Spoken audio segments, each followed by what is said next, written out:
வணக்கம் மக்களே! இது வாய்ஸ் ஆஃப் சைலண்ட். உங்கள் அட்வொகேட் எஸ்கே.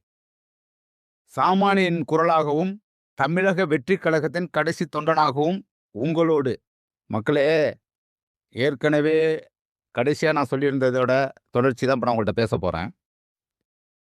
இந்த 91 டூ 96 காலகட்டத்தில ஜெயலலிதா ஆட்சி செய்யும்போது, இந்த சசிகலா குடும்பம் செஞ்ச ஊழல்கள், அவங்க செஞ்ச அராஜகங்கள், அவங்க செஞ்ச அநியாயங்கள் எல்லாத்தையும் உங்கள்ட்ட நான் ஏற்கனவே உள்ளதுல கூறியிருக்கேன்.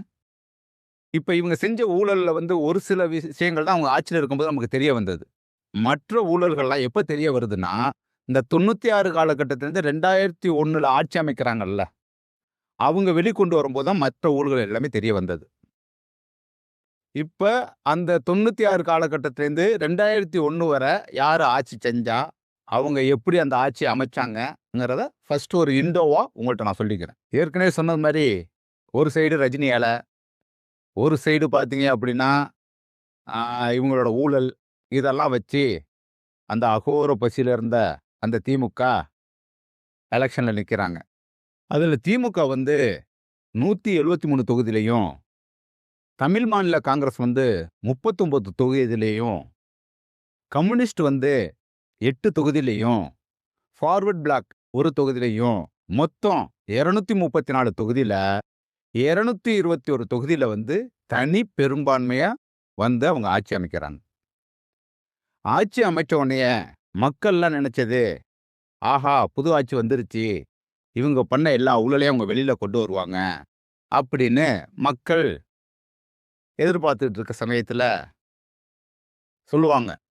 ஆட்சி மாறினாலும் காட்சி மாறவில்லை. என்ன பண்றாங்க அப்படின்னா, இவங்க ஏற்கனவே இந்த மணல்லாம் எடுத்துக்கிட்டு இருந்தாங்க பாருங்க. இந்த ஆறுமுகசாமி, இந்த வைகுண்டராஜன், கிரானைட் முறைகேடு, பிஆர்பி இவங்கள்ட்ட மறுபடியும் அந்த இதெல்லாம் குடுக்குறாங்க இவிங்க. எத இந்த அம்மா எப்படி குடுத்துச்சோ, அதே மாரி இயற்கை கனிமங்கள நீங்களே எடுங்கடா அப்படின்ட்டு இவங்கள்ட்ட அந்த இத ஒப்படைக்கிறாங்க. என்னன்னா, ஏற்கனவே அந்த அம்மாட்ட எவ்வளோ காசு குடுத்தேன். இவ்வளவு குடுத்தேன். இதுக்கு மேல ஏற்கனவே இருந்தவங்க வாங்குன மாரியே காச வாங்கிட்டு அதே டெண்டர அப்படியே குடுக்குறாய்ங்க. இதுல வேற இன்னொருத்தன்ட்ட உள்ளார எக்ஸ்ட்ரா நுழையறான். யாரு அப்படின்னா, இந்த கரூர்ல ஒருத்தன் பழனிசாமின்னு ஒருத்தன் இருக்கான். அவனும் பார்த்தீங்கன்னா, டெல்டா மாவட்டத்துல மண் எடுக்கிறதுக்கு சில அதிகாரங்கள வாங்கிக்கிட்டு உள்ளார நுழையறாய்ங்க. இந்த காலகட்டம் இப்படி போயிட்டு இருக்கும்போது, இவங்க 2006 ஜூன் மாசம் ஆட்சி அமைக்கிறாங்க.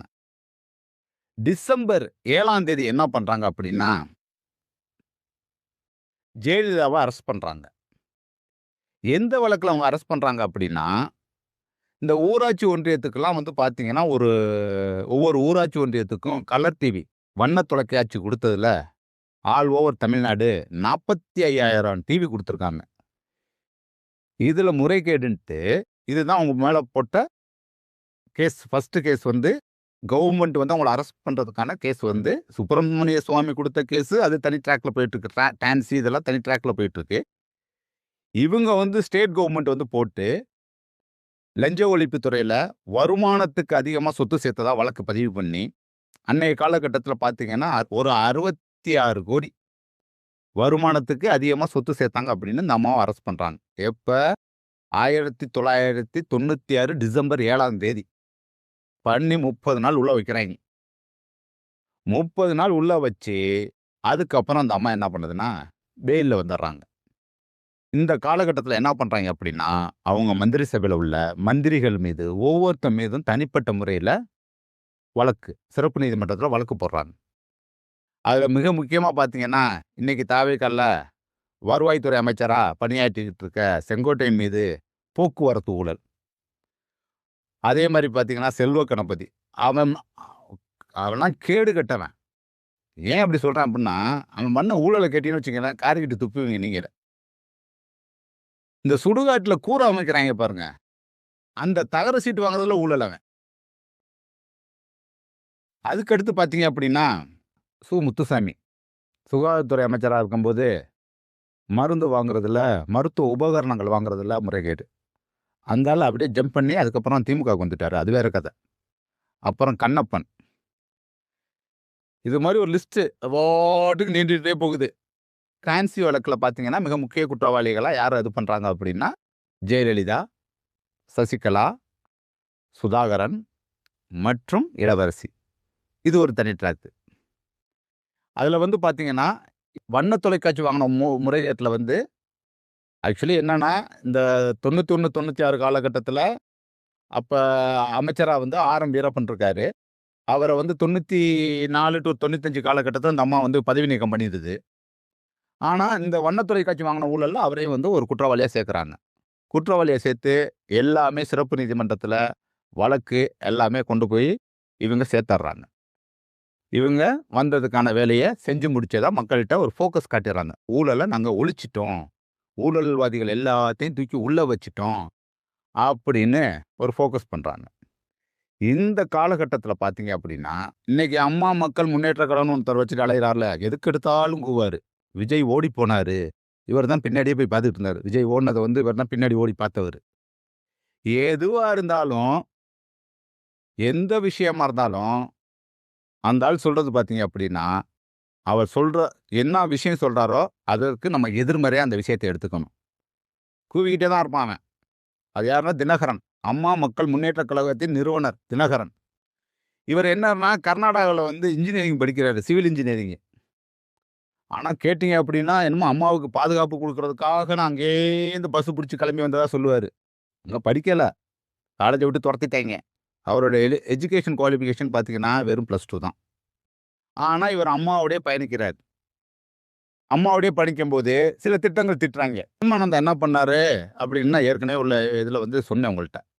இதனால என்ன பண்ணுறாங்கன்னா இந்த அந்நிய முதலீட்டை கொண்டு போகிறதுக்கு இவங்க இந்த தினகரனை உருவாக்குறாங்க. இவர் வந்து சிங்கப்பூரில் போயிட்டு ஒரு கம்பெனியெல்லாம் ஸ்டார்ட் பண்ணி, எல்லாம் ஃபோக்கஸ் கம்பெனி, எதுவுமே வந்து ரன் அப் கம்பெனிலாம் கிடையாது, எல்லாம் ஃபோக்கஸ் கம்பெனி ஸ்டார்ட் அப் பண்ணி அங்கே சிங்கப்பூர் கவர்மெண்ட்டில் எப்படின்னா நீங்கள் போய் ஒரு முதலீடு பண்ணி அந்த நாட்டில் போய் முதலீடு பண்ணீங்கன்னா அந்த காலகட்டத்தில் உங்களுக்கு வந்து பர்மனன்ட் ரெசிடென்சி கொடுத்துருவாங்க சிங்கப்பூரில். அது மாதிரி ஒரு பர்மனன்ட் ரெசிடென்ஸை வாங்கி வச்சுக்கிறாரு இந்த தினகரன். இதெல்லாம் வந்து அவங்களோட எப்படின்னா அவங்க வெளிநாட்டுக்கு பணத்தை வெளியேற்றுறதுக்கான சில வழிமுறைகளில் இது ஒரு வழிமுறை. அது அந்த காலகட்டத்தில் என்ன பண்ணுறாங்க அப்படின்னா தினகரன் மீது மோர் தென் பார்த்தீங்கன்னா 10 மில்லியன் USD அந்நிய செலவாணி மோசடியில் ஆர்பிஐக்கே தெரியாமல் அண்ணன் இங்கேருந்து கொண்டு போய் லண்டனில் வச்சிட்டார். இந்த கேஸ் நடந்துக்கிட்டு இருக்கு. அது என்ன ஒரு பியூட்டியோ அப்படின்னா இன்னும் நடந்துக்கிட்டு இருக்கு. கேஸ் கொடுத்துட்டாங்க, நீ பண்ணது தப்புன்னு சொல்லிட்டாங்க, 30 கோடி அவனுக்கு அபதாரம் போட்டாங்க. ஆனால் அண்ணன் நான் காசே இல்லைன்னுங்கிறான். போயிட்டு இடி என்ன சொல்கிறாங்க, வருமான வரித்துறை என்ன சொல்கிறாங்க அப்படின்னா அவன்கிட்ட காசு இல்லை அப்படின்னா அந்த ஆள் நொடிப்பு நிலை எழுதி வர அறிவிச்சிருங்க அப்படின்னு கோர்ட்டு கேட்குது. கோர்ட்டு டைம் கேட்டிருக்காங்க. ஆனால் நொடிப்பு நிலை எழுதி வர அறிவிச்சா அண்ணன் இழக்க வேண்டிய விஷயங்கள்லாம் அண்ணனுக்கு தெரியுமோ இல்லையோ சட்டம் என்ன சொல்லுதுன்னா பிடுங்குறது எதெல்லாம் பிடுங்குவாங்க தெரியுமா? ஆதார் கார்டை பிடுங்குவான், உன் பேன் கார்டை பிடுங்குவான், உன் பாஸ்போர்ட்டை பிடுங்குவான், உன்னோட ரேஷன் கார்டை பிடுங்குவான். நீங்கள் வாழ்கிறதுக்கே தகுதி இல்லாதவன்ட்டு அறிவிச்சிட்டு போயிடுவான். இன்னும் பெண்டிங் 28 கோடி வந்து அவரால் வந்து ஃபைன் வந்து அமௌண்ட்டு கட்ட முடியலன்னு இன்னும் கேஸ் வந்து பெண்டிங்கில் நிற்கிது. அவங்க இதில் கேட்டுட்டாங்க. அவர் வந்து நொடிப்பு நிலை இதெல்லாம் அறிவிச்சிருங்கன்ட்டு உயர்நீதிமன்றத்தில் கேட்டாங்க. ஏன்னா 99 காலகட்டத்தில் தினகரன் வந்து பெரியகுளம் தொகுதியில் வந்து பார்லிமெண்ட் உறுப்பினராக தேர்ந்தெடுக்கப்பட்டு மேலே அனுப்பப்பட்டார். அவருக்கு மெயின் வந்து பொறுப்பு இந்த பதவிகள் எல்லாமே அவரை பாதுகாக்கிறதுக்காக அப்போது காலகட்டத்தில் உள்ள அந்த அரசு வந்து அதெல்லாம் செஞ்சுக்கிச்சு. ஏன்னா ஒரு எம்பியாக இருந்தால் உடனே கேஸ் போட முடியாது அப்படிங்கிற விஷயத்துக்காக இவரை 99 காலகட்டத்தில் பார்லிமெண்ட் உறுப்பினராக தேர்ந்தெடுத்து இங்கேருந்து அனுப்புனாங்க. ஆனால் 2004 அன்னை வாஸ் அவுட் ஆகிட்டார்.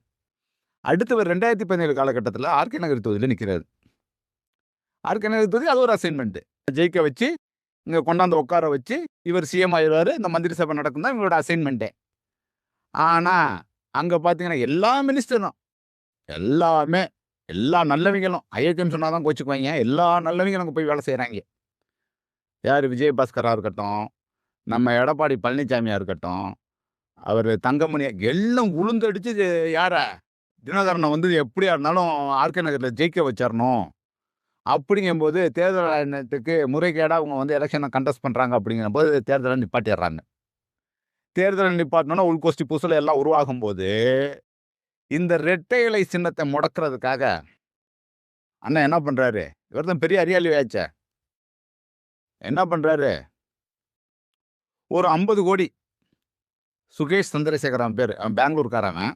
அவன் வந்து எப்படின்னு சொன்னா, அவன் ஒரு பிம்ப் அவன். அப்படிதான் சொல்லணும் அவன. அவன் ஒரு மாமாக்கார பையன் அவன். தேர்தல் ஆணையத்தில உங்களுக்கு அந்த ரெட்டலை சின்னத்தை வாங்கி குடுத்துறேன் அப்படின்னு சொல்லி, எவ்வளவு? அண்ணன் 50 கோடி குடுக்குறாரு. அரெஸ்ட். டெல்லியிலே உட்கார வச்சுட்டாய்ங்க. அது ஒரு கேஸ். இந்த தினகரன் என்ன பண்றாருன்னா 2 விஷயம். 2 மெத்தேடு. ஒண்ணு இங்க இடி வருமான வரித்துறை வந்து கேஸ் எல்லாம் போடும்போது உடனே என்ன சொல்லுவாரு அப்படின்னா, நான் வந்து சிங்கப்பூர் பிஆர் பெர்மனன்ட் ரெசிடென்சி. அதனால இது என்னை கட்டுப்படுத்தாது. அப்படின்னு உடனே அத தூக்கி வச்சுறது. வாதமா தூக்கி வச்சுறது. சரி. எலெக்ஷன்ல நிக்கும்போது கேட்டா, அப்போ உடனே சொல்லிடுறான் இந்தியன் சிட்டிசன் அப்படின்ட்டுவாரு. Indian citizen. ஏன்னா இதில வந்து இதெல்லாம் தொடுத்தாங்க. இவர் வந்து ஆர்கே நகர்ல நிக்கக்கூடாதுன்னு ஒரு வாட்டி அதில போயிட்டு எதிர்க்கட்சிகள் வந்து இவர் வந்து வெளிநாட்டு பிரஜை, இவர் வந்து பண்ணக்கூடாதுன்னு. அப்போ வந்து ஆணித்தரமா சொன்னாரு. நான் அங்க வந்து பிசினஸ் பண்ண போனதுனால பிஆர் குடுத்தாங்களே ஒழிய, நான் வந்து இந்திய குடியுரிமை பெற்றவர் தான் அப்டின்னாரு. இது எப்ப சொல்லுவாரு? எலக்ஷன்ல நிக்கும்போது. ஈடி போயிருச்சுன்னு வச்சுக்கங்களேன், நான் வந்து சிங்கப்பூர்ல வந்து பெர்மனன்ட் ரெசிடென்சி அப்படின்னு ஆரம்பிப்பாரு. ஆனா எந்த பருப்பும் வேகல. எந்த பருப்பும் வேகல. இது எல்லாமே வந்து எதுக்காக இப்ப உங்கள்ட்ட சொல்றேன் அப்டின்னா, இவங்க ஊழல் வந்து பண்ணது வந்து பார்த்தீங்க அப்டின்னா, அடுத்தடுத்து நான் சொல்லும்போது, எப்படி இவங்க கொண்டாடுறாங்க அப்டின்னா, நீ பெருசா ஊழல் பண்ணியா? நான் பெருசா ஊழல் பண்ணனா? நான் உன் மேல அதிகமா கேஸ் போட்டனா? நீ என் மேல அதிகமா கேஸ் போட்டியா? இந்த ஒரு படத்துல முத்துக்கால வந்து வடிவேல்ட்ட சொல்லுவாரு. நம்ம செத்து செத்து விளையாடுவோமா அப்டின்ட்டு. அதே கத தான் இங்க கத. நீ அதிகமா கேஸ் போட்டியா? இல்ல நான் அதிகமா உன் மேல கேஸ் போட்டனா? மக்கள் எல்லாம் அப்படியே பார்த்துட்டு இருக்க வேண்டியது தான். கேட்டா வழக்கு நடக்குது. எப்புட்னா ஒரு இந்த கவர்மெண்ட்ல தப்பு பண்ணுவான். அடுத்த கவர்மெண்ட் வந்து கேஸ் போடுவாய்ங்க. கரெக்ட்டா கேஸ் போட்டு முடிஞ்சு எஃப்ஐஆர் எல்லாம் போட்டு சார்ஜ் ஷீட்லாம் போடும்போது இவன் கவர்மெண்ட்க்கு வந்துருவான். அப்படியே பார்த்தீங்கன்னா, எல்லாமே வந்து இது கிடையாது. அ விசா சாட்சிகள் கரெக்ட்டா இது பண்ண கிடையாது. அப்படின்னு எல்லா கேஸும் பார்த்தீங்கன்னா, இதே தான் ஸ்டெப் பை ஸ்டெப்பா இவங்க பண்ணிட்டு இருக்குது. இவன் போடுற கேஸ்ல அவன் ஆட்சிக்கும்போது, அவன் வந்து கேஸ முடிச்சுருவான். அவன் போட்ட கேஸ வந்து இவன் ஆட்சிக்கு வந்தோனே, இவன் கேஸ முடிச்சுருவான். அப்ப நீங்க கேட்கலாம், எப்படி இந்த ஜெயலலிதா மாட்டுனுச்சு அப்படின்ட்டு. அதுக்கு ஒரு கதை இருக்கு. என்ன பண்றாங்கன்னா, இது வந்து நான் இந்த திமுக செஞ்ச ஊழல வந்து, நான் சொல்றதுக்கு முன்னாடி இத நான் முடிச்சுட்டேன் அப்டின்னா, உங்களுக்கு கொஞ்சம் தெளிவா புரியும். அதுக்காக தான் சொல்றேன். இவ எ என ஜெயலலிதா வந்து 2001ல மறுபடியும் ஆட்சி அமைக்கிறாங்க. 2001 ஆட்சி அமைக்கும்போது பார்த்தீங்க அப்டின்னா, அந்த செங்கோட்டையெல்லாம் வந்து எலக்ஷன்ல நிக்க முடியாதுன்னு ஆல்ரெடி கன்விக்டட் ஆயிட்டா, உன்னால நிக்க முடியாதுன்னு சொல்லியாச்சு. அப்போ இவங்க ஆட்சி அமைக்கும்போது என்ன பண்றாங்கன்னா, ஜெயலலிதாவும், இந்த சசிகலாவும், இந்த இளவரசியும், இந்த சுதாகரனும் மாற்றத்த எப்டின்னு நான் சொல்றேன். இவங்க என்ன பண்றாங்கன்னா, இவங்க ஆட்சிக்கு வந்த உடனே 2001 காலகட்டத்தில இந்த கேஸ வேக வேகமா இந்த டான்சி கேஸ்லாம் வேக வேகமா நடத்துறாய்ங்க. டான்சி கேஸு, அவர் சுப்பிரமணிய சுவாமி போட்டார்ல அந்த கேஸ் எல்லாத்தையும் வேக வேகமா நடத்துறாய்ங்க. 68 சாட்சி வந்து அரசு சாட்சிகள் வந்து பிறல் சாட்சியா மாறுறாய்ங்க. கவர்ன்மென்ட் விட்னஸே வந்து பார்த்தீங்கன்னா, ஹாஸ்டல் ஆயிட்டு போறாய்ங்க. அப்ப என்ன பண்றாருன்னா, அந்த அன்பழகன்ட்டு அதுல ஒரு செம்பு ஒருத்தன் வச்சிருந்தாய்ங்க. யார்ட்ட? திமுகல ஒரு செம்பு அப்போ ஒரு செம்பு இருந்துச்சு அன்பழகன் அப்டின்ட்டு. இந்த அன்பழகன் என்ன பண்றாருன்னா, உயர்நீதிமன்றத்தில போய் இவங்க ஆட்சி நடந்துகிட்டு இருக்கு.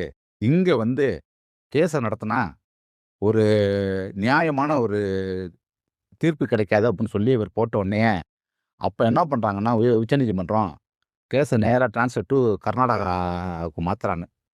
இதுல தான் போய் அங்க சிக்குனாங்க இவிங்க. இவிங்க கேஸ வந்து வேக வேகமா முடிச்சுட்டு வெளில ஓடியாரலாம்ன்னு பார்த்தாய்ங்க. ஆனா, அவிங்க செஞ்ச விஷயம் அவிங்களுக்கே திருப்பிட்டு குத்திருச்சு. மாட்டிட்டாய்ங்க. அதுல தான் போய் கர்நாடகாட்ட போய் குடும்பமே குன்கா வச்சு ஒரு குத்து குத்துனாரு. குன்கா வந்து நல்ல குத்தா குத்தி விட்டாரு. 91, 96 ஆட்சி காலத்துல இவங்க மட்டும் ஊழல் செய்ய கிடையாது. இவங்களுக்கு எல்லாமே வந்து இந்த செக்ரட்டரியேட்ல உள்ள செக்ரட்டரிஸ் இருப்பாங்க பாருங்க. ஒவ்வொரு டிபார்ட்மெண்ட்ல உள்ள செக்ரட்டரி. அதுல தான் வந்து இந்த சந்திரலேகாவ வந்து அவங்க ஸ்ட்ரெய்ட் ஃபார்வர்ட் நல்லா பண்ண முடியாதுன்னு சொல்லிட்டாங்க. ஆனா, அதுல இருந்தாய்ங்க அப்போ ஒரு குரூப் இருந்தாய்ங்க. இந்த எப்படி இந்த இப்ப சொல்லிட்டு இருக்காங்கல்ல, கரூர் கேங், மதுரை கேங். அப்போ பார்த்தீங்கன்னா, என். ஹரிபாஸ்கர் ஐஏஎஸ்ன்னு. இவன் தான் chief secretary. Pandey, Sathyamoorthy IAS, Shanmugam IAS, Kirubakaran IAS. இவங்க எல்லாம் பார்த்தீங்க அப்படின்னா, ஐஏஎஸ் கிடையாது. இவங்க எல்லாம் பார்த்தீங்க அப்படின்னா, அந்த அம்மாவுக்கு, அந்த கூட்டத்துக்கு செம்பு தூக்கிக்கிட்டு, மக்கள் வரி பணத்துல இவங்க சம்பளம் வாங்கிக்கிட்டு, ஊர்ல உள்ள எல்லா அயோக்கியத்தனத்தையும் இவங்க தான் பண்ணது. கேட்டா, இவங்க எல்லாம் வந்து ஐஏஎஸ்ன்னு சொல்லிக்குவாங்க. இந்த ஒரு கூட்டம். இந்த ஒரு கூட்டத்த அவங்க பக்கபலமா வச்சுக்கிட்டு தான், அவங்க இவ்வளவு ஊழல்களையும் பண்றதுக்கு மிக முக்கியமான காரணம். இதுல எதிர்த்தது ஒரே ஆளு சந்திரலேகா. அந்த அம்மாவை என்ன பண்ணாங்கன்னு போனதுலயே நான் சொன்னேன். இதுல என்ன ஆகுது அப்படின்னா, இவன் வந்து 96 காலகட்டத்துல தனி பெரும்பான்மையில உட்கார்ந்துர்றாங்க. உட்காந்துட்டு இந்த ஃபர்ஸ்ட்டு வந்து ஒரு இது காட்டுற மாரி, மக்கள்ட்டலாம் ஒரு சலசலப்ப உண்டு பண்ணி, "ஏய் வந்த கவர்மெண்ட் பயங்கரமான கவர்மெண்ட்ரா. ஜெயலலிதாவே தூக்கி உள்ள வச்சுட்டாங்கடா" அப்படிங்கிற அளவுக்கு பேச வச்சுட்டாங்க. இவங்க பேசிட்டு இருக்க இதுல, இவங்க வேலைய ஸ்டார்ட் பண்ண ஆரம்பிச்சுட்டாங்க. இவங்க என்னன்னா, திட்டமிட்டு தான் வந்திருக்காங்க. இந்த 20 வருஷம் என்ன பண்ணியிருக்காங்க அப்படின்னா, பாடம் படிச்சிருக்காங்க. நம்ம இன்னொரு வாட்டி இது மாரி மாட்டிறக்கூடாது அப்படின்னு பாடம் படிச்சு வந்திருக்காங்க. பாடம் படிச்சு வந்ததுல, அப்ப வந்து இந்த ஆர்.எம். வீரப்பன வெளியேத்துனாங்க பார்த்தீங்களா? ஆர்.எம். வீரப்பன வெளியேத்துனுச்சு அந்த அம்மா. அதே காலகட்டத்தோட அப்ப பொறுப்புல இருந்த ஏடிஎம்கேல பொறுப்புல இருந்த ஜெகத் ரட்சகனும் அவரு கூடயே வந்துர்றாரு. எப்படி? கனெக்டிங் தான் எல்லாமே. ஆர்.எம். வீரப்பனோட வெளில வராரு. ஆர்.எம். வீரப்பன் வந்து அப்ப வந்து லெட்டர் பேட் கட்சி ஒண்ணு ஆரம்பிக்கிறாரு. அதுல வந்து இவரு ஒரு பொறுப்புல இருந்துக்கிறாரு. யாரு? ஜெகத் ரட்சகன் ஒரு பொறுப்புல இருந்துக்கிறாரு. இப்ப பார்த்தீங்கன்னா, அந்த 96, 2001 காலகட்டம். இதுல இவங்க என்ன பண்றாங்கன்னா, ஏற்கனவே சொன்ன மாதிரி, இந்த காலகட்டத்தில அவங்க இது பண்ணும்போது, எல்லாம் பண்ணும்போது தான் அந்த கொடநாடு எஸ்டேட்டே வெளில வருது. கொடநாடு எஸ்டேட்ட வந்து 92லயே அக்ரீமெண்ட் போட்டுர்றாங்க. 92, 93லயே அக்ரீமெண்ட் போட்டுர்றாங்க. அவரு ஒரு பிரிட்டிஷ்காரர் ஜான்ங்கிறவர்ட்டருந்து அக்ரீமெண்ட் போட்டுர்றாங்க. 95, 96லாம் கொட்டி கிடக்குது. கோடி கோடியா கொட்டி கிடக்குது. டோட்டல் செட்டில்மெண்ட் பண்ணி, இடத்த கிரயமாக பெற்றுக்கொண்டாங்க. இடத்த யார் வாங்குறதுன்னா, இந்த சசிகலா ஒரு கம்பெனி வச்சிருக்கு. அந்த அம்மா கம்பெனில அந்த இடத்த பர்ச்சேஸ் பண்ணிடுறாங்க. இது வந்து பார்த்தீங்கன்னா, 96க்கு அப்புறம் தான் நமக்கு வெளிய தெரிய வந்தது. மக்களே, இப்ப நம்ம பேசுற விஷயம் எல்லாமே சிலருக்கு வந்து கஷ்டமா இருக்கும். ஏன்னா, ஒரு சிலவங்க பார்த்தீங்க அப்படின்னா, ஒரு சில கட்சிய சார்ந்தவங்களா இருப்பாங்க. ஒரு சில சமுதாயத்த சார்ந்தவங்களா இருப்பாங்க. அப்படிங்கும்போது, அத கேட்கும்போது அவங்களுக்கு கஷ்டமா இருக்கும். இதுல நம்ம யாரையும் தவறா சித்தரிச்சோ, இல்ல யாரையாவது தாங்கி பிடிச்சோ நம்ம இதுல பேச கிடையாது. நம்ம நடந்த உண்மைகள், புதைக்கப்பட்ட உண்மைகள், இந்த காலகட்டத்தில உள்ள சந்ததிகளுக்கு தெரியாத உண்மைகள வெளில கொண்டு வரோம். நம்ம ஏற்கனவே சொன்ன மாரி, ரொம்ப ஷார்ட்டா சொல்லி இத என்னால முடிக்க முடியாது. வாலும் தெரியாம, தலையும் தெரியாம, வயித்த வச்சுக்கிட்டு என்ன உருவம்ன்னு சொல்ற மாரி ஆயி போயிரும். அதனால மக்களே, நான் என்ன சொல்றேன் அப்படின்னா, நம்ம சேனல வந்து பார்க்குறவங்க எல்லாமே அறிவு சார்ந்தவங்க. அதுல எந்த மாற்றமும் கிடையாது. அப்படிங்கும்போது, உங்களால முடிஞ்ச ஒரு உதவி என்ன அப்படின்னா, உங்களோட ஒற்ற கருத்தோட உங்களோட பயணிக்கிறவங்க இருப்பாங்க. கண்டிப்பா இருப்பாங்க. அவங்களுக்கு இந்த விஷயங்கள நீங்க தெரியப்படுத்துற மூலம், இது இன்னும் இந்த சமுதாயத்துக்கு ஒரு நல்ல ஒரு விழிப்புணர்வை ஏற்படுத்தும் கண்டிப்பா. ஏன் அப்படின்னா, நம்ம போறது வந்து தீர்வ நோக்கி போறோம். சும்மா பேசிட்டு, முடிச்சுட்டு போற விஷயம் கிடையாது. தீர்வ நோக்கி நம்ம பயணிக்கிறோம். ஆரம்பிச்சுட்டோம். இந்த தீர்வ நோக்கி பயணிக்கும்போது, அது மக்கள் புரட்சியா மாறணும். மக்கள் எழுச்சியா மாறணும். மாணவர்களோட புரட்சியா மாறணும். இளைஞர்களோட எழுச்சியா மாறினா தான், இதுக்கான ஒரு தீர்வு கண்டிப்பா கிடைக்கும். எந்த ஒரு விஷயத்துக்கும் சொல்யூஷன் இல்லாம கிடையாது. இது என்ன ஒண்ணுன்னா, மோர் தென் பார்த்தீங்க அப்டின்னா 30, 40 வருஷ பிரச்சனை இந்த பிரச்சனை. 1 நாள், 2 நாள் ஏற்பட்ட பிரச்சனைகள் கிடையாது. வெளில கொண்டாந்துரலாம். அது ஒரு பெரிய விஷயம் கிடையாது. இப்ப 2000, 3000 ஆண்டுகளுக்கு முன்னாடி உள்ள நம்மளோட கலாச்சாரம் வந்து இப்ப கீழடியிலேருந்து நோண்டி எடுக்கும்போது, அத கணக்கு பண்ணீங்கன்னா, அதெல்லாம் ஒரு விஷயமே கிடையாது. ஒரு 30, 40 வருஷங்கிறது. அதனால மக்களே, இந்த விஷயத்த நீங்க எவ்வளோ பேர்ட்ட இந்த கருத்த பகிர்ந்துக்க முடியுமோ, இந்த விஷயத்த எவ்வளோ பேர்கிட்ட கொண்டு சேர்க்க முடியுமோ அத சேர்க்கும்போது, இது உங்களுக்கோ, இல்ல எனக்கோ ஏற்படுற மாற்றத்துக்காக அத நான் பேச கிடையாது. இப்ப நான் இது பண்றது வந்து என்னன்னா, நம்ம சந்ததிகள், நம்ம சந்ததியோட எதிர்காலத்துக்காக பேசிக்கிட்டு இருக்கோம். நம்ம பட்ட கஷ்டமே நம்ம பிள்ளைங்களும் படணுங்கிற அவசியம் கிடையாது. அவங்களுக்கு ஒரு மாற்றத்த நம்ம வந்து கண்டிப்பா ஏற்படுத்தி குடுக்கணும். அதுக்கு வந்து நம்மளாலான முயற்சிய வந்து நம்ம கண்டிப்பா செஞ்சே தான் ஆகணும். மக்களே, இவங்க என்னென்ன அயோக்கியத்தனம் பண்ணியிருக்காய்ங்க, இவங்க எங்கெங்க இந்த பணத்தெல்லாம் வச்சிருக்காய்ங்க, அப்படிங்கிற விஷயத்த அடுத்த வீடியோல உங்களுக்கு தெளிவா விவரிக்கிறேன். நன்றி மக்களே!